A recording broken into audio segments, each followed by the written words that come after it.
So what does it mean? It means that there is manipulation of information. It means that people are given exposure and credentials that they haven't earned. You know, some people have said, I obviously have to be a disinformation expert because I'm getting press coverage. I can show you all of the effort that I took to get exposure and for people to vet my story, and I'm simply getting exposure. What do you say to those people who would call you a disinformation agent who has been putting out information to confuse people or to misdirect people? People that might even leave comments in the video section below and say, she's actually a World Bank agent provocateur. How do you address that question? What I say is that if you look at what it is, don't look at me, don't criticize me, look at what I'm saying, see if I have anything to back it up, if I have documentation for it. But one of the other criticisms I get is that I couldn't be alive. If I were for real, I wouldn't have made it this far. And the answer that I have to that is I say, I have always been working in a team of whistleblowers. If something happened to me, it was just going to blow up what I was trying to uncover, because I was talking about a cover-up of corruption. I didn't have a document, any one document I needed to reveal. I was pointing to a whole system of cover-up. I was pointing to the fact that the media was not telling the story the way it deserved to be told. They had an agenda. They had a hidden, secret agenda. As I've said, the whistleblowers are like Toto in The Wizard of Oz, pulling the curtain back. And people are now seeing the wizard, which is this corrupt group.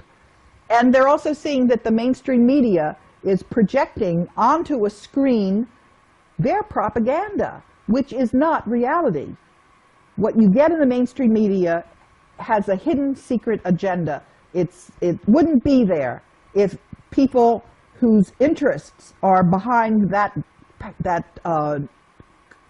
cabal is what they're called. So on the internet now, anyone can publish any documents, anyone can publish any website to establish a historical record. How do we know the information that you've been receiving is actually authentic? I mean, the birth certificate of the President of the United States has been in question for so many years.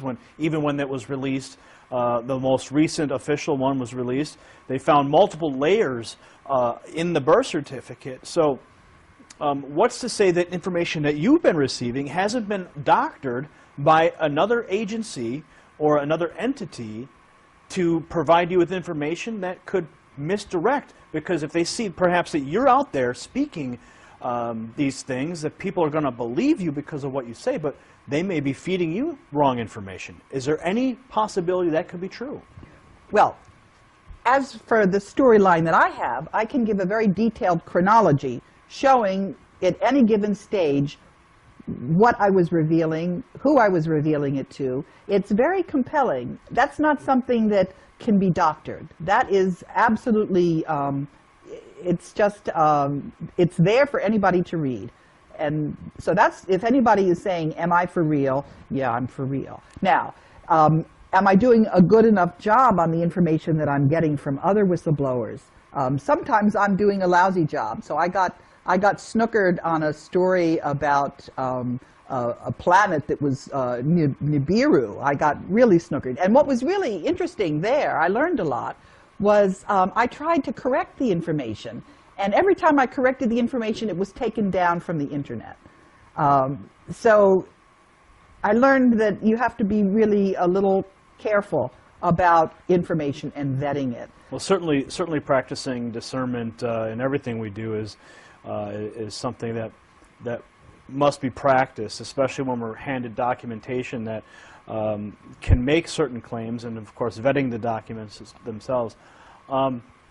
So back to the topic at hand, and the global cabal of puppet masters who are pulling the strings of the international elite and the banksters. I had mentioned the Illuminati and the Masons, and I mentioned the the Order of the Garter, and these super secret organizations. But you take it all back to the Vatican. You take it all right back to those this species of people. If I could provide a little bit of historical perspective for a moment, when the Illuminati was supposedly disbanded, some people believe that it just didn't disappear. It went underground, and it simply spread itself out.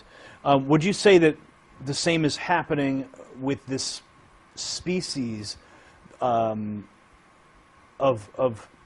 you know, I would say, you say they're not human, but for lack of better words, I'll say they're a species of humans. Do you think that these individuals have peppered themselves through some of these organizations as well? What I know is... Or is it isolated simply to the Vatican?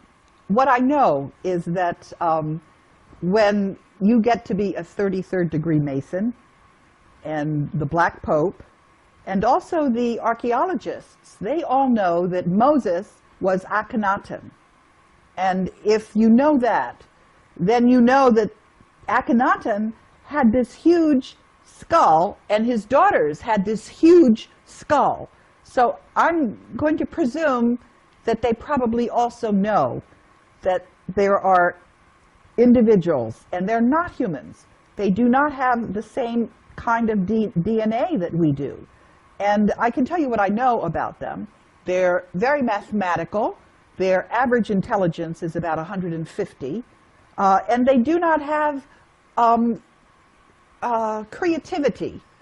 They're not emotional. And the other thing is that in the process of working with all of these whistleblowers, I've learned a lot about the strengths of Homo sapiens, because you know, we're not giving each other salaries, we're not giving each other honors, we're not giving each other anything other than additional hard work. But we also know who we're working for. We're working for all of humanity. So I have to ask this question, because some of the viewers who are watching right now are going, they're talking about another species with an elongated skull. You mentioned the high intelligence, the lack of creativity, and it's going to be hard for people to grasp that reality. And of course, everyone has to do their own homework to discover these things. But given your whistleblower status with the World Bank, do you think that by promoting or discussing these types of theories hurts your credibility and all in the minds of some of the people who may have first heard of you through the whistleblower status at the World Bank? I'll tell you what, I've gotten a fair amount of feedback like that. And I'll tell you what I say to these people. I say that it has been an incredible experience to have made it this far. And the number one thing that I've learned in that process is to trust my own intuition, because that has really served me very well. And my intuition is telling me that this is the time to tell people this. Well, Karen, thanks for taking the time. I wanted to ask you some tough questions and have you here to discuss some of these hard facts, and I thank you for taking the time to sit down with me today. Thanks for having me. All right.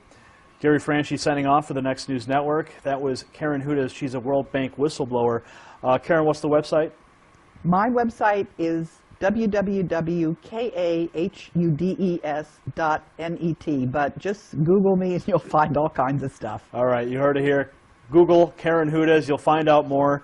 As always, research the facts for yourself. Discover. Discovery on your own is always going to be the best. And like Karen says, listen to your intuition.